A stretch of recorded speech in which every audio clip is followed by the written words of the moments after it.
Ah, ya, mira, tenían que hacer un cuento, principalmente relatando las características de la zona que ustedes dijeran de la zona del país. Zona sur, zona norte. Mira, por ejemplo, te muestro el trabajo de alguien. Voy a compartir acá pantalla. Compartir el buscador. Entonces yo comparto acá, ¿cierto? Me Se le dirijo. escucha entrecortado. ¿No se me escucha bien? ¿Me escuchan algo? Mister, yo lo Ah, escucho bien.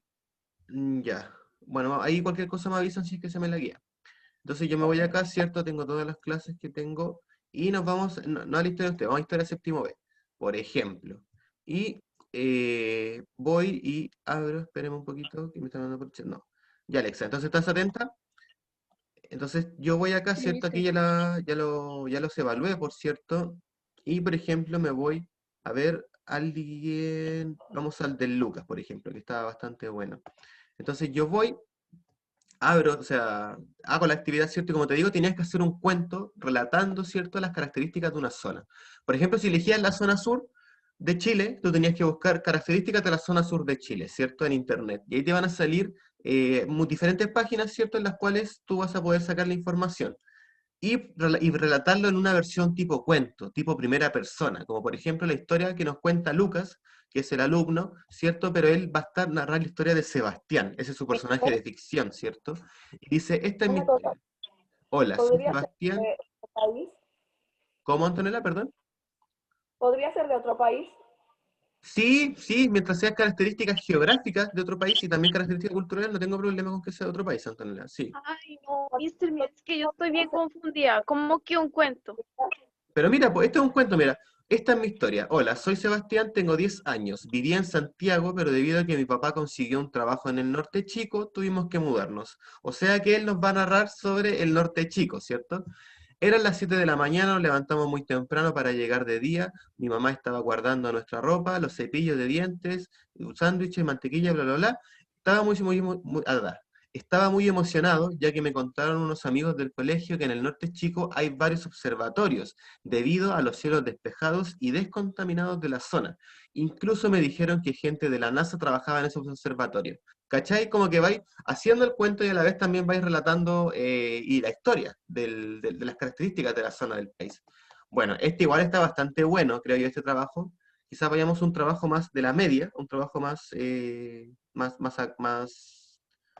la media, sí, más de la media. Entonces, por ejemplo, el de ella.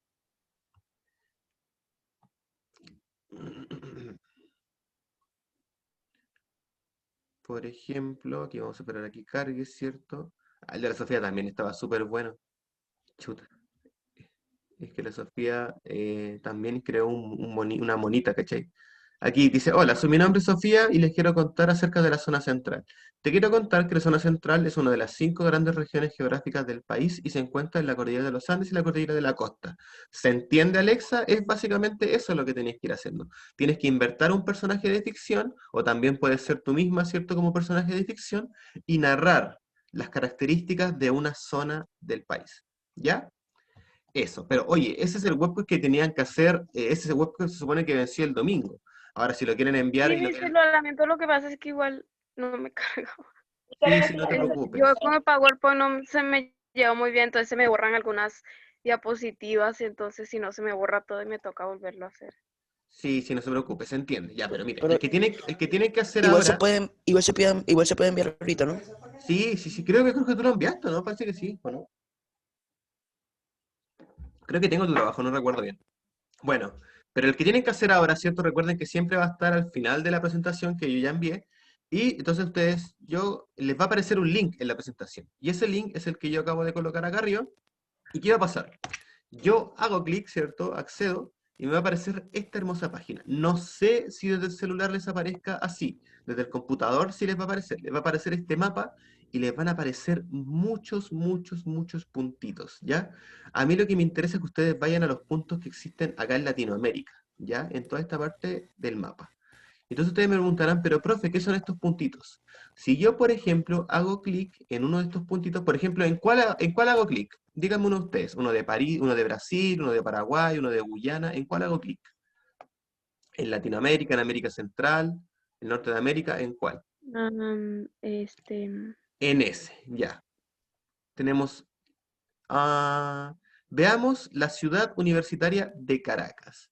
Es una, ¿tú, Antonella, sabes algo de esta ciudad universitaria que también es considerada? Estos puntitos chicos son patrimonios de la humanidad, según la UNESCO. Son considerados Barranquilla. lugares culturales con mucho valor cultural, valga la redundancia, ¿ya?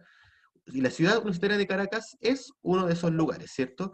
La Universidad de Caracas es un campus central de la Universidad de Venezuela y es designada por Venezuela por los arquitectos Carlos Raúl Villanueva y fue declarado Patrimonio de la Humanidad. Opciones, permitir ventanas emergentes de esta página. Entonces acá, si yo hago clic en ese puntito rojo, ¿cierto? Me entrega la información sobre este patrimonio de la humanidad, ¿sí? Y este patrimonio de la humanidad es la Universidad de Caracas. Probablemente debe tener un valor cultural inmenso, un valor cultural súper importante tanto para la historia de Latinoamérica como para la historia de Venezuela, ¿cierto? Entonces, súper importante. Canaimá National Park. Acá tenemos otro patrimonio de la humanidad, que como podemos ver es un patrimonio de la humanidad de características naturales, ¿cierto? Un patrimonio de la humanidad que no fue construido por el hombre, sino que fue construido por la naturaleza, ¿cierto? Pero por supuesto que también es considerado un patrimonio de la humanidad. Miren si no es bonito, son unas cataratas, unos tipos cataratas. Pero si yo, por ejemplo, también me dirijo a la zona a la zona más austral de Latinoamérica, ¿cierto? Por así decirlo, a la zona que nosotros habitamos en este momento, también me encuentro con algunos patrimonios de la humanidad. Por ejemplo, si yo accedo acá, me encuentro con los glaciares, con el National Park de los glaciares, ¿cierto? El Perito Moreno y diferentes glaciares que son gigantes, son las reservas de agua dulce más importantes que tiene la humanidad. Por lo tanto, son considerados patrimonios de la humanidad de inmenso valor, ¿cierto? Y hay diferentes características. Como les digo, los glaciares son un patrimonio de la humanidad de carácter natural o hecho por el hombre, por supuesto que es algo natural, ¿cierto? Profe, ahí está, ahí me Cuéntame, dejó hablar. No me está dejando hablar, profe. cuénteme, Martín, ahora sí, No cuénteme. sé por qué. No, es que no me dejaba hablar. Entonces estaba poniendo todo el rato el micrófono y no me dejaba. Ah, qué raro. No, pero ahora sí se te escucha bien, fuerte y Sí, claro. Y ya. por ejemplo, entonces, este era una característica natural, ¿cierto? Acá tenemos esta península, que también se encuentra en Argentina, ¿cierto? Miren qué bonita la península. Eso también es de carácter natural, ¿cierto? Pero, por ejemplo, si yo accedo a este patrimonio de la humanidad, son las minas de Humberstone y Santa Laura, que se encuentran en el norte de Chile, ¿cierto? Estas minas que sirvieron como lugar de trabajo para muchos inmigrantes a finales del siglo XIX acá en Chile, ¿cierto? La historia que se cuenta detrás de estas minas también es una historia de explotación laboral, ¿cierto? Gracias a a las revoluciones sociales que hubieron en aquella época, ¿cierto? A las marchas, como nosotros las conocemos en la actualidad, se mejoraron muchas calidades de el trabajo acá en Chile, ¿cierto? Y también hubieron mucha represión policial también, ¿cierto? En aquella época. Pero la historia que se embarga en estas minas, ¿cierto? Es súper interesante, porque estas minas servían como escuela, servían como hospital, servían como viviendas y también servían como lugar de trabajo. Todas las cosas se encontraban dentro de estas minas, ¿ya? Pero el problema es que los dueños de estas minas le pagaban a sus trabajadores con fichas. Y estas fichas solamente podían ser utilizadas en los mismos lugares donde ellos vivían. O sea que literalmente él les daba todo. Era como un sistema feudal, por así decirlo, pero en el siglo XIX. Entonces, producto de esto, ¿cierto? Muchas revueltas sociales, ocurrieron muchas marchas, ¿cierto? Para mejorar la calidad laboral y con el tiempo también estas fueron quebrando. Tenemos que recordar que estas minas servían para sacar salitre. Chile, a finales del siglo XIX, era el mayor exportador de salitre en el mundo. No obstante, después de la Primera Guerra Mundial, Alemania, en Europa, ¿cierto?, inventó el salitre sintético, lo cual redujo considerablemente, ¿cierto?, las exportaciones de salitre de Chile hacia el mundo. Luego después nos especializamos en el cobre, ¿cierto?, y eso es otra historia. ¿Ya? Pero entonces lo que ustedes tienen que hacer en esta actividad, ¿cierto?, es seleccionar 5 de estos puntitos rojos, de donde ustedes quieran. O sea, lo ideal sería que fuera de acá de América Latina, ¿ya? Porque estamos viendo eso en la unidad, ¿cierto? Aunque de Europa también podría ser, pero de Europa occidental, ¿ya? lugares arqueológicos, ciudades súper interesantes, Salamanca, ¿cierto? La ciudad de Cuenca, bueno, cualquier ciudad que también sea de Europa, pero la idea es cierto que sea de acá. Entonces, por ejemplo, supongamos que yo elijo el caminito, por ejemplo, yo elijo este puntito rojo que se encuentra acá arriba, que es el camino de Inca Capac Ñan. ¿Qué son los caminos del Inca? Son una red de contactos, por así decirlo, son como la autopista en la actualidad, ¿cierto? Una red de caminos que conectaban a todo el imperio incaico. Tenemos que recordar que el imperio incaico se ubicaba tanto en Chile, como en Bolivia, como en Argentina, como en Perú, como en Ecuador y como en Colombia. Hasta Colombia llegaba. Entonces, el camino del Inca, ¿cierto? Atravesaba toda esta parte de América, ¿ya? Y quienes recorrían estos caminos del Inca no eran vehículos, ¿cierto? No eran automóviles, como lo hacen en la actualidad los que recorren la autopista. No, eran los chasquis que se le llamaban, que eran personas que eran mensajeros que se encargaban de entregar la información del rey. Tenemos que recordar que acá en la América precolombina existía una monarquía, ¿cierto? Distribuida por el rey, ¿cierto? Entonces el rey escribía algo y el chasqui se encargaba de hacer llegar esa información a Chile, se encargaba de llegar esa información a Bolivia, a Colombia y a Ecuador. Tenemos que recordar que la capital del imperio incaico, acá en América, era el Cusco, ¿cierto? Que se ubica en la actualidad en la ciudad de Perú, perdón, en el país de Perú. Y miren ustedes qué casualidad, ¿cierto? El Cusco también es considerado un patrimonio de la humanidad, ¿cierto? Y cómo no Pero, ¿qué es lo que considerarlo, tenemos ¿cierto? que hacer? ¿Como Alexa, perdón? ¿Qué es lo que hay que hacer? O Ya, sea, mira, agarramos 5 puntitos. ¿Y para ir qué? resumiendo, Alexa, entonces yo agarro uno de estos 5 puntitos, ¿cierto? Por ejemplo, elijo ya, mire, ¿saben qué voy a hablar acerca de los caminos del Inca? Entonces yo después de eso abro, espérenme un poquito, entonces yo después abro un Word, abro un PPT o escribo en el cuaderno, como ustedes quieran, ¿cierto? Lo siguiente, tengo que responder estas 3 preguntas. Eh, en cada puntito esto, ¿cierto? ¿En qué año se creó y desde qué año fue patrimonio el patrimonio que tú seleccionaste, ¿cierto? 2. ¿Cuál es la historia que se encuentra detrás de este patrimonio, ¿cierto? ¿Qué era este patrimonio? Y la pregunta número 3 es, ¿cuál o cuáles son los países que lo custodian actualmente? Por ejemplo, si yo elijo los caminos del Inca, ¿cierto? Los que les acabo de hablar. Entonces, respondiendo a la pregunta 1, le puse una imagen también ahí, ¿cierto? Para que se viera más bonito. Fue una red de caminos creado entre los siglos XIV y XVI y fue declarado Patrimonio de la Humanidad en el año 2014. ¿Estoy respondiendo a las 2 preguntas? Sí, ¿cierto? ¿En qué año se creó y de qué año es patrimonio? Correcto. 2. Fue un sistema de caminos de enormes distancias en la civilización incaica que vinculaba a las ciudades importantes de la costa y de la sierra. Tenemos que recordar que la costa es el mar, ¿cierto? Y la sierra es la zona altiplánica, así se le conoce a la zona altiplánica en Perú, ¿cierto? La zona de la cordillera. Se estructuró con base en 2 ejes longitudinales, el sector cordillerano y el llano costero. ¿Cierto? Respondo a la segunda pregunta que me dice cuál es la historia que se encuentra detrás del patrimonio y le respondo bien, correcto. Y actualmente atraviesa Argentina, Chile, Perú, Ecuador y Colombia. ¿Cuáles son los países que lo custodian actualmente? También respondí la pregunta. Entonces, eso, lo mismo que acabo de hacer yo acá, ¿cierto? Pero con 5. Ahora ya hicieron ¿cierto? Le quedarían 4 más. Y esa es la actividad. ¿Se entiende? ¿Alguna duda, alguna consulta? Pero es que es que usted dice que agarremos 5 puntitos, pero usted está ¿Sí? explicando uno. O sea, es Sí, como agarrar 5 lugares y hacer una exacto. breve biografía. Sí, respondiendo a las 3 preguntas. Eso. O sea, ¿cómo? Pero si tenemos que explicar nomás una para que agarramos 5 punticos. No, pues tienen que explicar 5 puntitos. Tienen que No explicar, hay que explicar los 5. por ejemplo, yo voy a explicar Machu Picchu, voy a explicar el Shanghai National Park, voy a explicar la Universidad de Caracas, y ¿cuántas llevo? 3 ahí. Voy a explicar el río Plátano, y voy a explicar Oaxaca, ¿cierto? La ciudad del pueblo maya. ¿Sí? Eso. Una diapositiva cada puntico. Sí, sí, podría ser una diapositiva cada puntico, sí. ¿Dudas, consultas? ¿Se entiende? Sí. Por ejemplo, si elijo este punto que está más alejado, que es la isla de Rapa Nui, ¿cierto? Que también se encuentra considerado un patrimonio de Esa la no humanidad. aparece en la comiquita esa de Moana, creo que es así que se llama la niñita esa, puedes colocar como los... Exacto. Y esa es la isla. ¿En Y dónde está tienen, esa isla?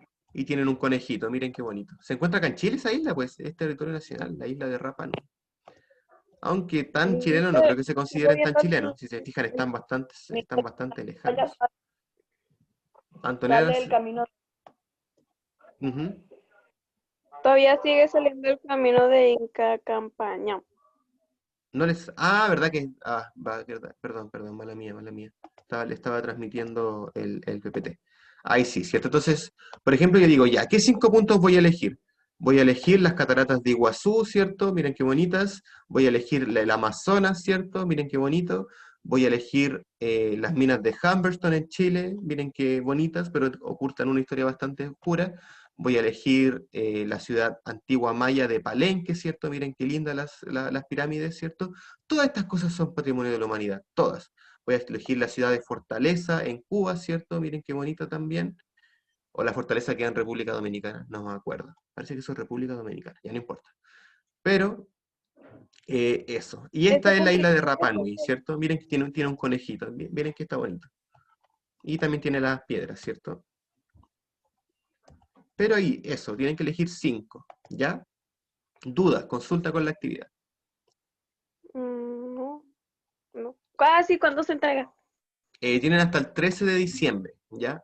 Tienen 3 semanas más para entregarlo, así que tiempo hay. Ya sí, chicas, entonces sin más preámbulo vamos a comenzar con la clase. Bueno, igual esto es parte de la clase, por supuesto, pero con la presentación, ¿cierto? Con la presentación directamente. Entonces, no creo que alcancemos a ver mucho, pero igual alcanzaremos a ver algo. ¿Cómo es la pregunta, ¿cierto? Es la política y arquitectura en América.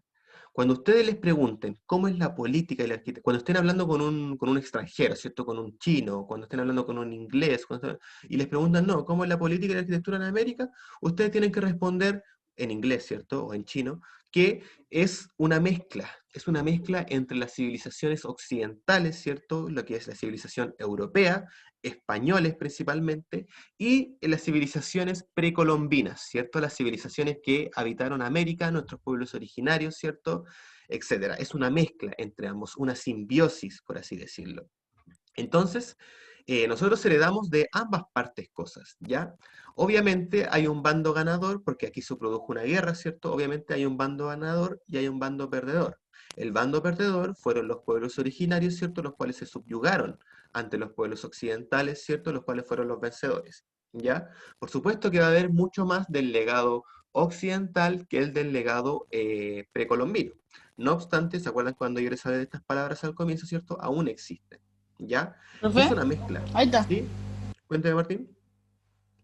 ¿De qué trata este? ¿Qué es? ¿Qué? ¿Cuál fue la Mister, es pregunta? que sigue, o sea, ya cambió de diapositiva o sigue en la misma de que dice cómo es la No, sigo política en y la arquitectura. misma. Sigo en la misma, no se preocupen. ¿Hola? Martín, ¿cuál fue tu ¿Hola? pregunta? ¿Hola? De que si hay algún trabajo en este web que es así como el de búsquedas anteriores, Sí, pues, así como el del mapa. el que les expliqué recién. Ese es el trabajo que hay que hacer, ¿ya? ¿Qué le estaba explicando yo? Ya. Entonces, como les sigue explicando, el caso latinoamericano, por ejemplo, es súper diferente al caso inglés o al caso francés, los cuales se produjeron al norte de América, ¿cierto? Desde México hacia arriba, ¿cierto? Lo que ocurrió fue un genocidio, fue un exterminio de los pueblos originarios que habitaban ese lugar. Por ejemplo, por eso es que en Canadá o por eso es que en Estados Unidos se ve solamente inglés, ¿cierto? Se ve solamente gente que venía con características de Europa, ¿cierto? Porque los pueblos que habitaban en ese lugar fueron literalmente masacrados y exterminados, ¿ya? No así acá en América, ¿cierto? Donde podemos ver una mezcla, ¿cierto? Probablemente vamos a encontrar una predominancia. Porque los españoles no terminaron el método de conquista, creo. Que Como, los ingleses lo hicieron, del genocidio. Exacto, ¿cierto? Los españoles. Y eso también se debe a las diferencias culturales que predominaban en ambas partes. Porque les recuerdo que los ingleses, y en la parte de esa, que la zona norte de Europa, ¿cierto?, predominaba el protestantismo. Recuerden que el protestantismo es diferente al cristianismo, ¿ya? Son dos religiones diferentes, y como ambas eran diferentes, y en esa época, en la cual en 1400, ¿cierto?, siglo XV, siglo XVI, perdón, no, siglo XV, sí, siglo XV, se peleaban por qué, cuál era el dominante, cuál era la cultura dominante, ¿cierto? Hoy en día el protestantismo y el cristianismo se dividen en muchas partes geopolíticamente del mundo, ¿cierto? Pero la medida de los ingleses, ¿cierto?, que fue este genocidio, la exterminación de los pueblos, no fue la que se tomó por parte del cristianismo, ¿cierto?, sino que fue una guerra justa, que le llamaron, ¿ya? Era la guerra en pro de la legítima defensa, como ellos le llamaban, así le llamaban. No obstante, esta guerra justa también fue justificación para hacer guerra de igual forma. Vamos, que los españoles se cavan una piedra y se la autotiraban, ¿cierto? Y decían, no, los indígenas nos atacaron, hay que hacerle la guerra. Entonces, guerra justa yo le colocaría unas comillas, ¿cierto? Pero así le colocaron el nombre ellos. Y le colocaron guerra justa también en pro de que muchos curas, ¿ya? Muchos curas, muchos devotos de la Iglesia Católica vinieron acá a América, y cuando veían a estos indígenas, como que no los veían como personas paganas, ¿cierto? Como personas protestantes, como eran los ingleses, por ejemplo. Los veían como seres inocentes, por así decirlo, que aún no conocían a la Iglesia Católica. Entonces, por lo tanto, como aún no conocían el cristianismo, ellos decían, ok, estos tipos tienen que ser cristianizados, tienen que ser evangelizados para después recién hacerles un juicio, ¿sí? Entonces, por eso se le llamó la guerra justa, porque era una guerra en función de cristianizar a la población.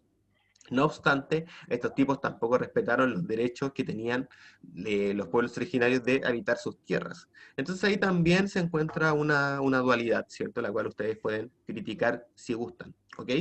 Pero bien, entonces como les digo, si alguien les pregunta cómo es la política y la arquitectura en América, ustedes tienen que responder que es una mezcla. Y ahora vamos a ver a continuación por qué es una mezcla, ¿cierto? Tenemos que recordar que el objetivo de aprendizaje de esta clase siempre es reconocer en expresiones culturales americanas del presente la confluencia del legado de múltiples civilizaciones, tanto como las precolombianas. ¿Usted fue a Plaza Maipú? Aquí iba a ir a Plaza Maipú, Martín. Es que el otro día fui porque tenía que ir a cambiar una cuestión a Cedil, porque se me había hecho, íbamos a cobrar la garantía por la bici que se me echó a perder. ¿Ya? Pero no me dejaron. Entonces, cuando me estaba devolviendo me di cuenta de que habían sacado los cañones, y no me acuerdo por qué estaban los cañones ahí, eran por una pelea que se había batallado ahí, ¿cierto? Por supuesto, No, la batalla de Maipú, una de las batallas más importantes de la independencia de Chile. Pero esa historia, Martín, es para la enseñanza media. Cuando ustedes estén en primero medio y segundo medio, ahí van a ver harta historia de Chile y van a ver la tan famosa batalla de Maipú. Entonces, como les seguía relatando, chicos y chicas, las civilizaciones maya, azteca e inca convergieron, ¿cierto? Se mezclaron, ¿cierto?, con la civilización griega, romana y la europea en general. Y, por ejemplo, si a ustedes les preguntan, ¿cómo es la política acá en América? ¿La política es algo que heredamos desde los europeos o desde los pueblos originarios? de lo europeo. De los europeos, ¿cierto? Porque acá en América, ¿qué sistema político existía? Una especie de monarquía, ¿cierto? Tenemos que recordar que monarquía también es una palabra occidental, pero si tuviéramos que calificar el sistema político que existía acá en América, es una monarquía, ¿cierto? Porque había un rey, ¿cierto? Estaba el rey del Imperio Inca, estaba el rey del Imperio Azteca, estaba el rey del Imperio Maya, ¿cierto? El cual después se encargaba de distribuir las órdenes para el resto de la población. No así en Grecia, no así en Roma, ¿cierto? En donde todos, no todos, miento, No seguían a una sola persona. no seguían una sola persona, ¿cierto? Sino que el pueblo, los padres de familia, ¿se acuerdan de eso, cierto? Mayores de 22 años, que fueran padres de familia, bla, bla, bla. Hombres, ¿cierto? No incluían las mujeres, ¿cierto? En calidad de sufragar. Se organizaban, ¿cierto? Eran más o menos 500 y seleccionaban a los representantes que iban a estar dentro del Senado, ¿cierto? Y en Chile, en la actualidad, esto ha cambiado, ¿cierto? Hoy en día, hombres y mujeres son considerados ciudadanos, ¿cierto? Tenéis que ser mayor de 18 años, sin tener una carga penal, ¿cierto? Para ser considerado ciudadano. Entonces, ¿las cosas han cambiado? Sí, pero en esencia, ¿cierto? En esencia, nosotros no tenemos un rey de Chile, ¿cierto? Que se encargue de distribuir las cosas como ocurría en la América precolombina, ¿cierto? Tenemos Como el ocurría en el poder Imperio distribuido Azteca. en tres partes. Tenemos el poder distribuido en tres partes, ¿cierto? Correcto. Bien, entonces, ¿cuáles son las diferencias y semejanzas que ustedes ven en las imágenes que yo les estoy mostrando? Vamos con las diferencias Eh, primero. ¿Qué gran diferencia podemos apreciar en ambas imágenes? ¿Qué? que hay tres No personas. entendí lo que dijo. ¿Puedes repetir? Que hay tres personas en vez de una. Senado ¿Qué, de dif- Roma. qué diferencias podemos ver en ambas imágenes? La manera y el orden en cómo están las personas, escritorios. En donde Ya, El ya. Senado de Chile. Y acá siguen Computador. a más personas y acá solo siguen a una. Ya, ok, sí, sí, buena diferencia. Hay tecnología en el Senado de se Chile. lleva En el Senado. diferente, Que o por sea, se ejemplo ordena tienen un gorro en la cabeza y los de allá son pelados. Que Y tener hay el una gorro en la tele. cabeza y ¿Cómo ya se son llama eso que tiene en pelados. la cabeza? Que el De que Senado hay de una tele, Chile hay una tele. se aplica la Mister, tecnología, en el Senado antiguo en el no. Senado de Chile se Pero vamos, Acá hay ordenan por tele, profe, acá hay tele y acá no hay tele. pero miren, vamos con esta diferencia. ¿En qué parte están las cosas o se ven las cosas o se sienten más ordenados? ¿En dónde están más ordenados? En el Senado en de el Chile. Senado de Acá en Chile. el de Chile. Dice En el que allí Senado de Chile, se ordenan ¿cierto? por rango. Tenemos que recordar que en el Senado de Roma las decisiones eran a voz alzadas, ¿cierto? La gente estaba discutiendo constantemente cómo iban a ser las políticas. No así en el Senado de Chile, donde vemos que están todos en un computador, ¿cierto? Perdón, donde están todos en un computador, como que cada uno De manera enfocado pacífica. de manera pacífica, cada uno enfocado en lo suyo, ¿cierto? Trabajando en conjunto, ¿cierto? Pero también enfocado en su propia región. Tenemos que recordar que este sistema se inventó con el objetivo de lograr que las provincias tuvieran también voz y voto, por así decirlo, en las decisiones a nivel país, ¿sí? Porque vamos, el rey, si hubiera un rey acá en Chile, probablemente este estaría ubicado en Santiago, ¿cierto? Y no conocería o le costaría mucho conocer las realidades tanto del norte de Chile Donde está como el del extremo presidente, sur yo de creo que Chile. estaría el rey, si es que tuviéramos. ¿Cómo? Perdón, Alexa, de nuevo. Si tuviéramos rey, ¿también estaría en la moneda o no existiría nada de eso? No sé. Yo creo que existía la Probablemente, moneda, es que pero una versión Un gigante y castillo así heredada de como... ellos. claro, exacto, sería un palacio, sería como un palacio, una Ajá. especie de Era palacio. como una versión exagerada de la moneda, pero mucho más exagerada con un rey ahí arriba en la cima. Como yo diría que Ujú. 3 veces eso. Pero se entiende, ¿cierto? La diferencia. Entonces, súper importante, ¿cierto? Remarcar que la política que existe en Chile en la actualidad es un legado europeo, ¿cierto? Y bueno, yo creo que con eso vamos a cerrar la clase del día de hoy, porque ya quedan pocos minutos y me tengo que ¿Esther me despedir. oye? Sí, sí, la escucho, Antonella, cuéntame. Es que el rato le estaba respondiendo y como que no me Profe, vi. ¿por qué No se se ha cambió escuchado, de lado? Antonella. Lo que pasa es que estoy actualizando, estoy upgradeando mi pieza, entonces no puedo estar ahí porque hay gente trabajando. Como gradeando su pieza, profe. Sí, así que por eso me van a ver durante un tiempo con Está este subiendo el fondo. level. Estoy subiendo Usted el nos level. prometió algo, cumplió. ¿Qué cosa No, pero prometí? profe, me gustaba esa cuestión de madera que tenía ahí arriba, así como una cuestión Yo me había acostumbrado. A mí no me gustaba porque chocaba con ella. Ya, oigan, me despido, que estén